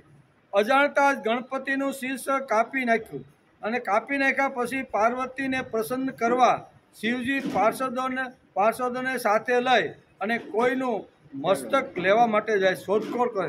તેથી પ્રથમ હાથી મેળો અને હાથીનું મસ્તક કાપી અને પછી ગણપતિ ઉપર બેસાડ્યું. હવે આ ખાલી મસ્તક કાપવાની વાત છે, ખૂન કરવાની કે મારી નાખવાની વાત શાસ્ત્રકારો કરતા અહીં ફક્ત ઉલ્લેખ શાસ્ત્રમાં એટલો છે કે ગણપતિનું મસ્તક શિવજીએ પોતાના ત્રિશૂળથી કાપી નાખ્યું. એમાં એને મારી નાખ્યો કે એને આવી રીતનું કર્યું એવું કોઈ જગ્યાએ ક્યાંય લખાણ નથી. તો આ વાત આપણે સમજવી જોઈએ. બીજી વાત એ આવે કે અહીંયા ખરેખર અહીંયા જો બીજા જ પશુ પક્ષીનું માથું લાવીને જો ફિટ કરવાનું હોય તો બાજુમાં જ ગણપતિનું માથું તો પડેલું હતું ભાઈ. તો એનું જે બહારથી બીજા પશુનું કાપીને જે ચોંટાડી શકતા હોય એ બાજુમાં પોતાના દીકરાનું માથું પડેલું ન ચોંટાડી શકે? આ પ્રશ્ન આપણે થાય કે ન થાય કે આવું શા માટે કર્યું? એમ શાસ્ત્રમાં અથવા પુરાણોની અંદર હાથીનું મસ્તક જ આ ધડ ઉપર શા માટે બેસાડવામાં આવ્યું? ધારત તો ભગવાન જેમ હાથીનું મસ્તક બેસાડી શકે એમ પોતાના દીકરાનું મસ્તક પણ એના ઉપર પાછું બેસાડી શકે એવી તાકાત તો ભગવાનમાં હતી જ. એમ પણ આવું ન કરતા પાર્ષદોની સાથે ભગવાન શિવજી નીકળ્યા કે કોઈ પણ જગ્યાએ માથું તો ઘણા બધા પશુઓ ઘણી રીતના સારા હશે, સુંદર હશે, માથા પણ આવી રીતના હશે, પણ બધાનું માથું ન કાપતા હાથીનું મસ્તક લાવી અને આ ધડ ઉપર શા માટે બેસાડ્યું? એનો પણ આજે આપણે વિચાર કરી લેવો જોઈએ. નકર એમ થાય ને કે બુદ્ધિશાળી માણસ તો વિચાર કરે કે બાજુમાં પડ્યું તો હવે આજે ફેવિકોલની આપણે વાત કરીએ. એ કાળમાં જે કાંઈ હશે તે મંત્ર શક્તિ જે કાંઈ હશે તે પણ ચોટી તો જાય છે. જેમ હાથીનું ચોટે માનું ન ચોટે, પણ આ ન કર્યું. શું કર્યું? હાથીનું. તો હાથીનો વિચાર કરી લેવું કે હાથીનું મસ્તક જ શા માટે? એમ તેથી ગણપતિ સજીવન થાય છે અને ગણપતિ ગજાનંદ બની જાય. કેવા? ગજાનંદ બની જાય છે ગણપતિ. પુરાણોની ભાષા ભાવગર્ભિત તેમજ લક્ષણાત્મક રૂપકોથી ભરેલી છે. બુદ્ધિશાળી પોતાની બુદ્ધિ કસી ભાવગર્ભિત અર્થ કાઢી આનંદ માણે છે, અને જે ભાવિક જે લોકો છે એ વાર્તાના રૂપની અંદર પણ આનંદ તો આય માણે છે, બંને આનંદ માણે છે. નાના શું કહેવાય વાર્તાના ડોલવા માંડે એવી ગણપતિની વાર્તા કે એની વાત હાલે તો એ રીતે છે. અને બુદ્ધિશાળી જે લોકો એ વિચાર કરે છે કે આવું કેમ થતું છે, એમ કરીને ઊંડા જઈને એમાંથી તત્વ શોધવાનો પ્રયત્ન કરે છે.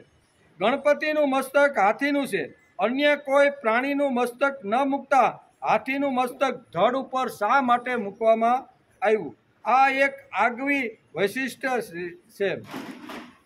હાથી એ બધા પ્રાણીઓનો સૌથી વધુ બુદ્ધિમાન પ્રાણી છે. બરોબર, પ્રાણી શાસ્ત્રનો આપણે જો અભ્યાસ કરીને તો દુનિયામાં જેટલા પ્રાણીઓ છે એ બધાની અંદર બુદ્ધિમત્તામ જે પ્રાણીઓમાં વધારે છે એ હાથીની અંદર જ છે. તો હાથીનું જ મસ્તક ભગવાન શિવજીએ અહીંયા ધડ ઉપર બેસાડ્યું છે.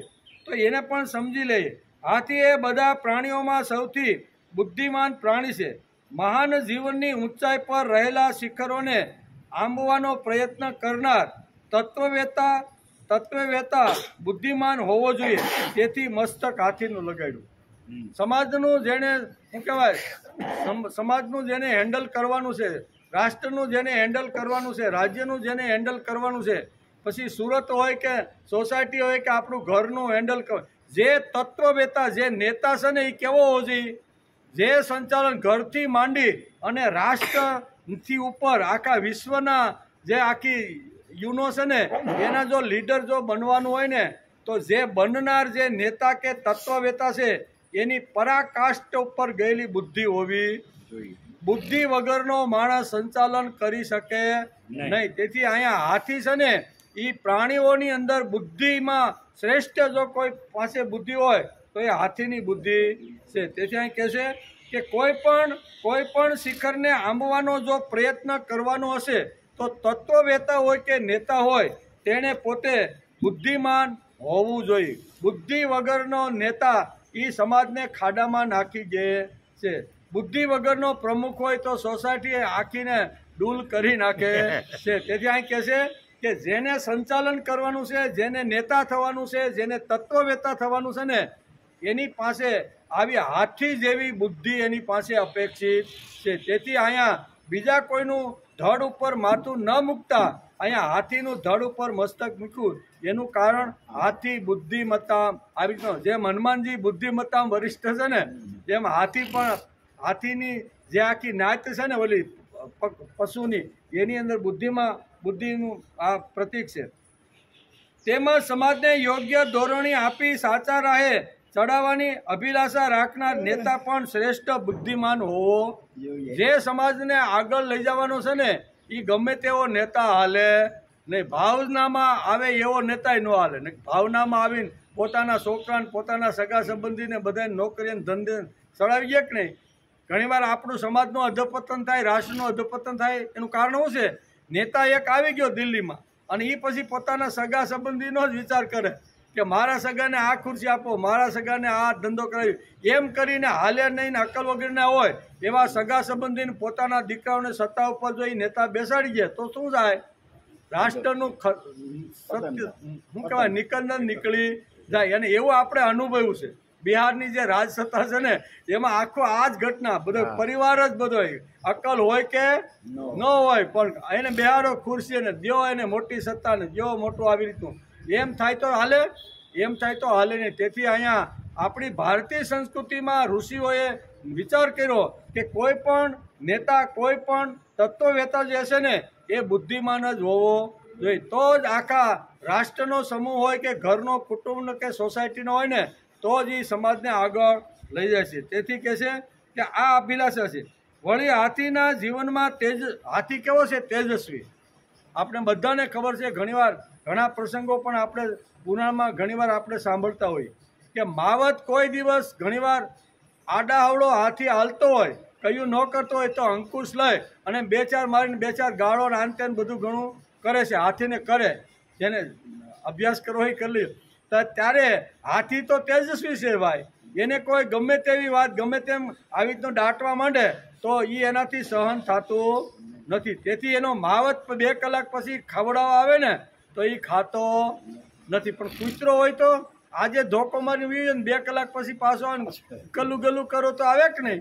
એ આવે. પણ હાથીની અંદર આ તેજસ્વી વૃત્તિ છે એમ આપણું આખું પ્રાણી શાસ્ત્ર અને આપણું શાસ્ત્ર બધા કે આટલી તેજસ્વી વૃત્તિ એની અંદર છે કે એ કોઈ દિવસ માવત જો એને ગમે તેવા દાટે અથવા ગમે તેવો ક્રોધે ભરાય તો એ 1-2 દિવસ ઉપવાસ ખેંચી નાખે, પણ તેજસ્વી હાથી કોઈ દી ખાતો નથી. તરીકે છે વળી હાથીના જીવનમાં તેજસ્વીતા છે. કૂતરાની માફક પૂંછડી પટપટાતો ખાવા પાછો દોડતો નથી. મહાવત ગુસ્સે થાય તો હાથી ખાતો નથી. એ રીતે લાડુ પ્યારથી એટલે કે એ લાડ પ્યારથી જ હાથી ખોરાક ખાય છે. તત્વવેતા અને નેતા પણ તેજસ્વી વૃત્તિના હોવા જોઈએ. નિસ્તેજ તત્વવેતા કે નેતા કોઈને આનંદ આપી શકતો નથી. આવી રીતનો ભાવ વગરનો હોય, પ્રેમ વગરનો હોય, બુદ્ધિ વગરનો હોય. હવે આવી બધી જેની અંદર આવી રીતની હોય બધી, તો એ કોઈ દિવસ કોઈને સારી વસ્તુ આપી શકે નહીં. તેથી તત્વવેતા અને નેતા પણ તેજસ્વી વૃત્તિના હોવા જોઈએ. નિસ્તેજ તત્વવેતા આનંદ આપી શકતો નથી. નિસ્તેજ નેતા કે તત્વવેતા સમાજને પણ તેવો જ દિનહીન અને લાચાર બનાવવાનો પ્રયત્ન, પોતે જેવો હોય ને એવો સમાજ બને ને, તેથી માણસને આવી રીતનું કર્તૃત્વ શીખવાડવાનો પ્રયત્ન કરવો જોઈએ. બને ત્યાં સુધી સમાજમાં મફતિયા વૃત્તિ ઊભી ન થાય એના માટે રાજાએ, રાજનીતિજ્ઞ હોય કે નેતા હોય, બધાએ આવા પ્રયત્ન કરવા જોઈએ. સમાજને કંઈક કામ આપવું જોઈએ. સમાજ કાંઈ ન કરતો હોય તો એને કરવા માટેનું માર્ગદર્શન સમાજના જે બુદ્ધિશાળી જે નેતા અને તત્વવેતા છે એને સમાજને આ રીતે દોરીને આગળ લઈ જવાનો પ્રયત્ન કરવો જોઈએ. ખાવાનું કોઈને જો આપણે આપીએ તો એ 3-4 કલાક ટકે પેટમાં, પાછી ભૂખ તો લાગવાની જ નહીં. કોઈને મફતનું, માનો કે આપણે કોઈને મફતનું આપવા માટે જંગલોમાં ગયા અને આખો દિવસ રહીને 50-50-100 લોકોને આપણે જમાડીએ એવા, તો જમાડ્યા પછી 4 કલાક પછી એને ભૂખ તો લાગવાની છે. અને વિચાર કરશે કે આ સુરતથી આવ્યા, હવે વલસાડથી પાછું સાંજે કોઈ આવવાનું છે કે નહીં, એટલે કમાવાનું પણ એને બંધ થઈ જાય છે. તેથી શાસ્ત્રકારો આપણે કહે છે, ગીતા પણ એ જ કહે છે કે કર્મ કર્યા વગર માણસનો નિર્વાહ ચાલવાનો નથી. આ તો બહુ સ્પષ્ટ, શ્રીમદ ભગવદ્ ગીતા પણ આ જ કહે છે કે કોઈ પણ માણસે કામ કર્યા વગર પોતાનો યોગ છે નિર્વાહ કે આવી રીતનું શરીર યાત્રા ચાલવાની નથી. તો શરીર યાત્રા આપણી કમસે કમ ચાલે એટલો તો માણસે પુરુષાર્થ કરીને પોતાનો ખાડો પૂરવાનો માણસે પ્રયત્ન કરવો જોઈએ. બીજા મોજ શોખના સાધનો કદાચ ન મળે તો કાંઈ નહીં, પણ માણસ આટલી મહેનત કરીને તો ગમે તેમ કરીને કરે કે ન કરે. પણ સમાજની અંદર ઘણીવાર નેતા અને તત્વવેતાઓ એવા હોય છે કે સમાજને માય કાંગલો બનાવવાનો પ્રયત્ન કરતા હોય છે. બરાબર, આપ્યા આવે, ખાવાનું આપે તો 1-8 દિવસ ટકે, કપડાં આપે તો 2-5 મહિના ટકે, બરાબર ને, પણ એ ટકે ક્યાં સુધી, તો કે થોડા સમય સુધી ટકે, પાછું માગવાનું તો સારું. તેથી નેતા કેવો હોવો જોઈએ કે સમાજની અંદર કર્તવ્ય પરાયણ ઊભું કરે. આખું સમાજને કોઈ પણ માણસને કર્મ કર્યા વગર રહેવા જ ન જોઈએ. જેની જેવી તાકાત, જેની જેવી શક્તિ, જેની જેવી લાયકાત, જેવો જેનો વર્ણ, એ બધાને કામ આપવાનો પ્રયત્ન કરે. કેવો કે દરેક માણસે કામ કર્યા વગર કોઈ રોટલી ખાવાની નથી. આવી જે વિચારધારા સમાજમાં જે ઊભી કરે એને તત્વવેતા અને મહાપુરુષ કહેવામાં આવે છે. એ કોઈ દી રોટલાનો ટુકડો ફેંકવા જતા નથી કે ના આ ભૂખો છે, ભલે એની સાથે બેસો, ટિફિન લઈ જાઓ, બેસાડો, અને પછી હળવે પણ તારે પણ મારી જેમ કામ કરીને રોટલો તારે પેદા કરવો. આમ કરી અને માણસની અંદર કર્તૃત્વ નિર્માણ જે કરે ને એને ખરો તત્વવેતા કહેવામાં આવે. આવા જે તત્વવેતા અને નેતા છે એના પ્રતીક તરીકે અહીંયા ભગવાન શિવજીએ હાથીનું મસ્તક લઈ અને ગણપતિના ધડ ઉપર લગાડી. નેતા આવી રીતનો હોવો, તેથી હાથીનું શીશ આટલું, નહીંતર તો ઘણા બધા શીશ હતા, માથા મળતા હતા. પોતાના દીકરાનું પડેલું હતું પણ એ નહીં લગાડ્યું. એનું કારણ આ છે કે હાથીની અંદર ઘણા બધા ગુણોનો ભંડાર ભરેલો છે. એટલું જ નહીં, પણ પૂજ્ય દાદા પાંડુરંગ શાસ્ત્રી ઘણીવાર પ્રવચનમાં કહે છે કે હાથી છે ને એ ભવિષ્ય જાણવા વાળો છે. કેવો ભવિષ્ય જાણે. એ સમાજની અંદર આમ ફરતો હોય ને ત્યારે જોઈ લે કે મારે કેવી રીતનું કરવું. તો ઘણીવાર દાદા કહે છે કે કોઈ નિર્વંશ રાજા મરી જાય અને ગાદી ઉપર કોઈને બેસાડી ન શક્યો અને રાજાનું અસ્યુત્તમ કેસ્યુત્તમ થઈ ગયું, તો હવે ઘણા બધા ગાદી ઉપર બેસવા માટે તૈયાર થઈ જાય છે, કારણ કે થાપો માર્યો. સંપ્રદાયમાં પણ એવું થાય કે ન થાય? ઘણીવાર જે મુખ્ય ગાદીપતિ હોય ને એને એમ થાય કે હજી તો હું જીવવાનો છું, ને રાતે જો ટેંટિયું વળી જાય અને કોઈને સ્થાપા ન હોય તો પછી બે શિષ્ય ઊભા થાય કે ન થાય? ઓલો કે ભાઈ મને કહીને ગયા હતા, ઓલો કે મને કહીને. જ્યારે આવો ઝઘડો ન થાય તેટલા માટે એ કાળની અંદર રાજા જે નિર્વંશ આવી રીતનો જે મૃત્યુ પામ્યો હોય ને એ વખતે સભા ભરાતી અને દેશ દેશના બધા રાજકુમારોને બોલાવવામાં આવતા હતા. અને રાજકુમારોને બોલાવ્યા પછી હાથીની સૂંઢની અંદર એ એક સુંદર મજાની માળા મૂકવામાં આવે. એ માળા મૂકી અને એ હાથી બધે ફરે. બધા રાજકુમારો ખુરશી ઉપર બેઠા ને એ ફરતા ફરતા ફરતા ફરતા એ આવી રીતના આવે અને પોતાનું ભવિષ્ય વાંચે કે આ જ રાજકુમાર આ સત્તાને યોગ્ય છે. કહેવાનો અર્થ કે હાથીની પાસે પણ આ ભવિષ્ય, આગળનું ભવિષ્ય કેવું થાય એ કોના દ્વારા થશે ને એ ભાખવાની તાકાત પણ હાથીની અંદર. હાથીની અંદર કેટલા બધા, આટલા ગણપતિનો ઉપર આ હાથી મૂક્યું છે. એક એક ગુણ આપણે જોઈએ. સુપડા જેવા એના શું કહેવાય કાન છે, એક દાંત બુઠ્ઠો છે, એક આંખો છે ઝીણી ઝીણી. આ બધા જે હાથીના જે કાંઈ ગુણો છે ને એ તત્વવેતા અને નેતાની અંદર હોવા જોઈએ. સમાજનું જેને સંચાલન કરવું છે, સમાજનું જેને મોભી થવાનું છે ને એની અંદર કયા કયા ગુણો હોવા જોઈએ એ હાથીના ગુણો બધા જ વર્ણન આપણા શાસ્ત્રકારે કરી અને ગણપતિના ધડ ઉપર આ માથું બેસાડી દીધું. તેથી સાચા નેતા અને તત્વવેતાના બધા જ ગુણો આપણને ગણપતિમાં જોવા મળે છે. બધા જ ગણપતિની અંદર બધા જ ગુણો જોવા મળે. શા માટે? કે એનું જે માથું છે ને ધડ ઉપર એ જ હાથીનું માથું છે ને હાથીની અંદર આ બધા ગુણો છે. તેથી સાચા નેતા અને તત્વવેતાના બધા જ ગુણો આપણને ગણપતિમાં જોવા મળે છે. નેતા અને તત્વવેતાના જીવનમાં બુદ્ધિની તેજસ્વીતા અને ઉદારતા પણ હોવી. બુદ્ધિની તેજસ્વીતા અને ઉદારતા. આપણે ઘરનો નેતા હોય, સોસાયટીના નેતા હોય, ગામના નેતા હોય, તાલુકાના હોય, જિલ્લાના હોય કે રાષ્ટ્રના કે આખી દુનિયાના, પણ એની અંદર આ વાતો અપેક્ષિત છે. ભગવાન ગણપતિના જે ગુણો છે ને એ ગુણો નેતા અને તત્વવેતાએ પોતાના જીવનમાં લાવવાનો પ્રયત્ન કરવો જોઈએ. ખાલી આપણે શું કહેવાય અબીલ ગલાલ ઉડાડવાનો, આરતી કરવાની પછી એટલા માટે ખાલી આ ઉત્સવ નથી. આ આરતી કરતી વખતે, પૂજન કરતી વખતે, એને નમસ્કાર કરતી વખતે આ બધી વાતોનો વિચાર માણસે કરવો જોઈએ. તેથી બુદ્ધિની તેજસ્વીતા અને ઉદારતા નેતા અને તત્વવેતામાં હોવી જોઈએ. હાથીના કાન સુપડા જેવા છે. કેવા? બધાનું વર્ણન આપણે કરી શકવા નથી કારણ કે ટાઈમ પૂરો થઈ જાય. પણ કહેવાનો અર્થ કે હાથીના જે કાન છે ને એ સુપડા. શા માટે? કોઈ દી આપણે વિચાર કર્યો? ન કર્યો હોય તો આજે આપણે કરી લઈએ. ગણપતિ ઉત્સવનો દિવસ જ છે, ગણેશ ચોથ છે, તો હાથીના આવી રીતના કાન મોટા અને એ ગણપતિના ધડ ઉપર હાથીનું માથું શા માટે મૂકવામાં આવ્યું? એમ તો કે હાથીના કાન સુપડા જેવા છે. સુપડાનું કામ શું છે ભાઈ? આપણા કરતા બહેનો જે બેઠો ને વાયલીન એ એને બધાને ખબર હોય, આપણને ખબર હોય. સુપડાનું કામ શું છે? ઘઉં લે, જુવાર લે, બાજરો લે સુપડામાં, બરોબર? પછી શું કરે? આમ કરે એટલે શું થાય? કચરો ક્યાં જાય? કચરો બહાર. જે ધાન્ય જોઈ છે એ સુપડામાં રે કે નહીં? હુંપડાનું કામ આ છે. હાથીના જે કાન છે ને એ હુંપડા જેવા છે. એટલે શું કહે છે કે હાથીના કાન છે ને એ સુપડા જેવા છે. નેતા અને તત્વવેતાના જીવનમાં બુદ્ધિની તેજસ્વીતા અને ઉદારતા હોવી જોઈએ. હાથીના કાન સુપડા જેવા છે. સુપડાનો શું ગુણ છે? તો થોથા દે ફેંકાય. સાર ગ્રહી લે અને જે થોતા જરૂર વગરના જે બધા છે ને બધું રજકસ છે એ બધું ફેંકી ગયા. આ એનું કામ છે. એટલે કે થોતા ફેંકી દે છે. સુપડું ફોતરા ફેંકી દઈને અનાજ પોતાની પાસે રાખે છે. નેતા અને તત્વવેતા આવો હોવો. કાન મોટા. હુકામાં દુનિયાનું બધાનું સાંભળવાનું. નેતા થયા પછી બધાય કે ભાઈ તમે આવી રીતના રસ્તા કર્યા છે, ખાડા પડી ગયા છે, કહેવાનો છે. ભાઈ તમે આવી રીતના પુલ બાંધ્યા છે તો પડી ગયો, કહેવાના છે.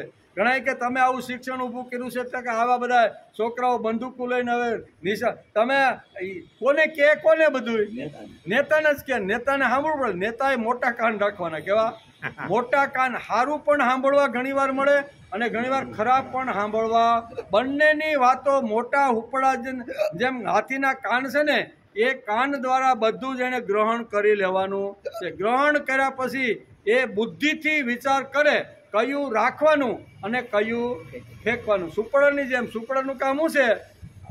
સારું સારું રાખવાનું, ધાન્ય જે જરૂરિયાત હોય એટલું રાખવાનું, બાકી હુપડું જેમ હલાવતા જાય ને આમ ઝાપડતા જાય ને એમ બધો કચરો નીકળે. એમ કંઈ પણ વાતો સાંભળી હોય એનું નિરીક્ષણ કરે સમાજમાં કે મારા પ્રત્યે આ ફરિયાદો આવી છે, એ ફરિયાદ કેટલી સાચી છે, કેટલી ખોટી છે, કરવા જેવી છે કે નહીં, કે હાવ ગપમ ગપા મને આવી રીતનું, એ બધું નિરીક્ષણ કરે.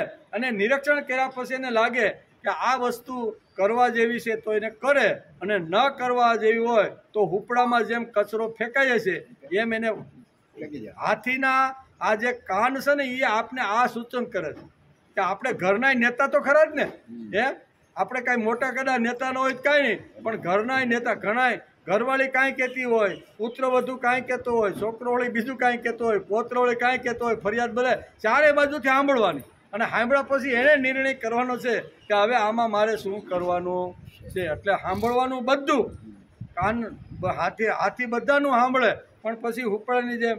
તેથી વાતો બધાની સાંભળવી પણ એમાંનો સાર ગ્રહણ કરી લેવાનું, સાર ગ્રહણ કરવાનો.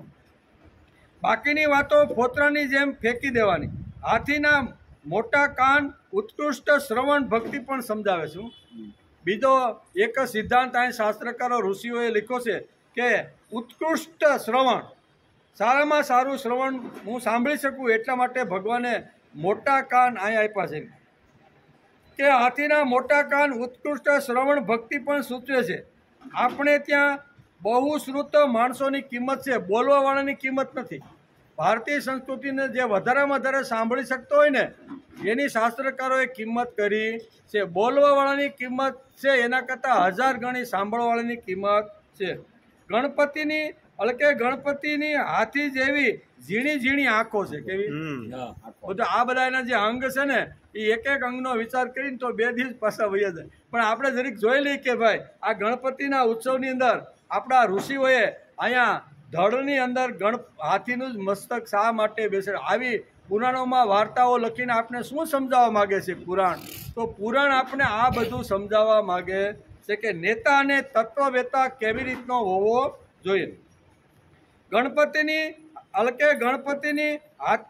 હાથી જેવી ગણપતિના જેમ ઝીણી આંખો છે તેમ હાથીને પણ ઝીણી ઝીણી આંખો છે. માનવીના જીવનમાં સૂક્ષ્મ દ્રષ્ટિ રાખવાની પ્રેરણા આ હાથીની દ્રષ્ટિ અને ગણપતિની દ્રષ્ટિ આપણને આપે છે. સૂક્ષ્મ જો હાથી જોવો ને તો હાથી ઘણી વાર ફરતો હોય ને તો હાવ ઝીણી જ હોય ને, પણ એની આંખથી ઉપાડી અને ઊંટમાં લઈને માવતને ઘણી વાર આપતો હોય છે. આપણે એમ થાય કે આ નાની એવી હોયની નજર, તો એની ઝીણી આંખો શું કરે કે સૂક્ષ્મમાં સૂક્ષ્મ વસ્તુ જો પડેલી હોય ને તો પણ એની ઝીણી ઝીણી જે આંખો છે ને એ એને જોઈ શકે છે અને માણી શકે છે. ગણપતિનું પણ આવું છે. ગણપતિ એટલા માટે તેથી સૂક્ષ્મ દ્રષ્ટિ રાખવાની પ્રેરણા આપે છે. ઝીણી સોય પણ જમીન ઉપર ઊંચકી શકે તેવી દ્રષ્ટિ હાથીની હોય. કેવી? સોય જેવી પણ ઝીણી વસ્તુ પણ હાથી આવી રીતે જોઈ શકે એવી, ભલે એની આંખો ઝીણી છે પણ જોવાની જે તાકાત ઝીણી છે ને એ એકદમ સૂક્ષ્મ આવી રીતની છે. બીજી વાત, દીર્ઘદ્રષ્ટિથી હાથી વ્યક્તિનું ભવિષ્ય પણ વાંચી શકે છે. એ આપણે જોયું ને કે કોઈ નિર્વંશ રાજા જો મૃત્યુ પામ્યો હોય તો હાથણીની હુંડની અંદર એ માળા આપવામાં આવે અને એ હાથણીને ફેરવવામાં આવે રાજસભામાં, અને એ જેના ગળામાં માળા પહેરાવે એને રાજકુમાર બનાવવામાં, એટલે ભવિષ્ય પણ ભાકે છે. ગણપતિના 2 દાંત છે. કેટલા? એક તૂટેલો ને એક આખો. હાથી જોઈએ ને આપણે તો હાથીના કેવા દાંત છે બહાર દેખાવાના?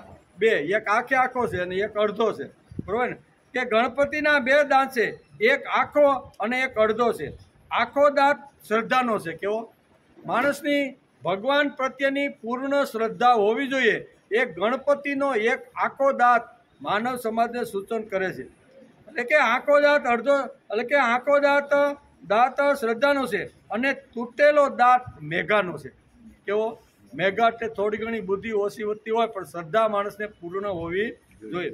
જીવન વિકાસમાં આત્મશ્રદ્ધા અને ઈશ્વર શ્રદ્ધા માણસની અંદર પૂર્ણ હોવી જોઈએ. એ માય આખો દાંત આપણને ગણપતિ અને હાથીનો એક આખો દાંત છે ને એ આત્મશ્રદ્ધા અને ઈશ શ્રદ્ધા. આત્મા એટલે આપણા ઉપરની શ્રદ્ધા. પાટું મારીને હું રોટલો પેદા કરીશ આવી માણસની આત્મશ્રદ્ધા હોવી જોઈએ. કોઈની દાઢીમાં હાથ નાખીને હું જીવવા માંગતો આટલી આત્મશ્રદ્ધા માણસની અંદર ઊભી થવી જોઈએ.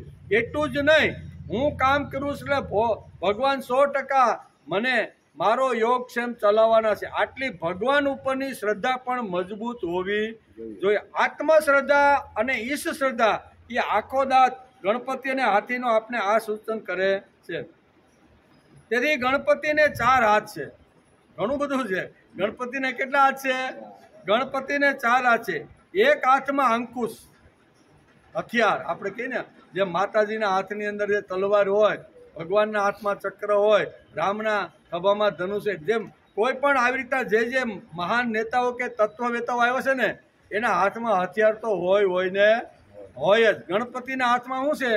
અંકુશ નામનું હથિયાર છે. એક અંકુશ કે વાસના વિકારો પર સંયમ રાખવાનું સૂચન કરે.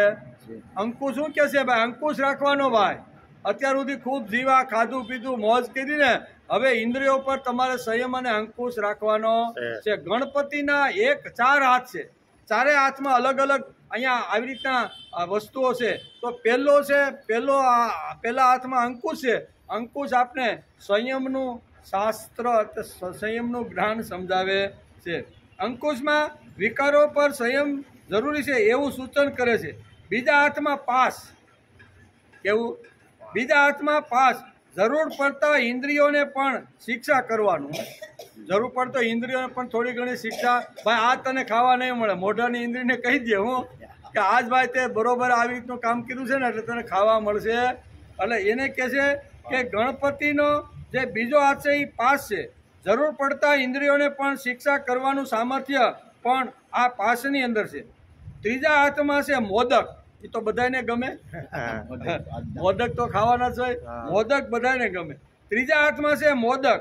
મોદ એટલે આનંદ. મોદ એ સંસ્કૃત શબ્દ છે. એનો એક અર્થ લાડુ પણ થાય છે અને મોદનો બીજો એક અર્થ થાય છે આનંદ. બરોબર? એક અર્થ થાય છે આનંદ. આનંદ જેનાથી આનંદ પ્રાપ્ત થાય, જેનાથી માણસના જીવનમાં સંતોષ થાય તેવો સાત્વિક આહાર પ્રત્યેક ઇન્દ્રિયોને આપવો જોઈએ એમ મોદ આપણે સમજાવે છે. હું આપણી જે પ્રત્યેક ઇન્દ્રિયોને આપણે જે ખોરાક આપીએ ને એ કેવો સાત્વિક ખોરાક હોવો જોઈએ. એટલે લાડુ આવ્યો હોય, લાડુ સાત્વિક જ હોય ને, એમાં રસપસતું ઘી હોય, સરસ મજાના આવી રીતના કસબસ નાખેલા ઘણું બધું સરસ મજાના લાડુ હોય છે. તો એ લાડુ જો માણસ ખાય તો એમાંથી એને પુષ્ટિ મળે. પેટ ભરાઈ જાય એટલે એમાંથી પુષ્ટિ દરેક અંગને મળે છે. પણ પેટ તો પાણીપુરીથી હોતી ભરાઈ જાય. પેટ તો 2 રીતે ભરાય ને. પાણીપુરીથી આપણે હા ભાઈ 15 ખવાઈ ગઈ હવે ખાવી. પાણીપુરીથી પુષ્ટિ થતી એ ખાલી પેટ ભરાય, ભૂખ આપણી પૂરી થઈ જાય. પણ મોદ શું કામ કરે? એ પેટે ભરે અને પુષ્ટિ આપે, તૃષ્ટિ આપે, શરીરને મજબૂત બનાવે, દરેક ઇન્દ્રિયોને પોષણયુક્ત કરીને આ મોદ કામ કરે છે. તેથી ભગવાનના ત્રીજા હાથની અંદર અહીંયા આપણા ઋષિઓએ મોદને મૂકી દીધો છે. પછી ચોથા હાથમાં આશીર્વાદ. કેવા? આશીર્વાદ. 10 દી સુધી આપણે પૂજા પાઠ નમસ્કાર જે કાંઈ કરીને પછી ભગવાન આપણને આશીર્વાદ આપે. ચોથા હાથમાં આશીર્વાદ ભર્યા છે. પોતાના કર્મના ફળરૂપી મોદક પ્રભુના હાથમાં મૂકી દે છે. એને પ્રભુ આશીર્વાદ આપે છે. એમ ચોથા હાથ આપણે સૂચવે છે. તેથી 4 હાથ અંકુશ, પાસ, મોદક અને આશીર્વાદ આ 4 વાતો તત્વવેતા અને નેતાના જીવનમાં હોવી. જેને નેતા બનવાનું છે, જેને આવી રીતનો શું કહેવાય તત્વવેતા બનવાનું છે ને, એના જીવનમાં ગણપતિના બધા જ ગુણો આવે એવી અપેક્ષા આપણા ઋષિઓ. તેથી આ ઉત્સવ આવ્યો. દરેક કાર્યની સિદ્ધિ માટે ગણપતિનું સર્વપ્રથમ પૂજન કરવામાં આવે છે. નેતા અને તત્વવેતા એ આપણા ગણપતિ છે. કેવા?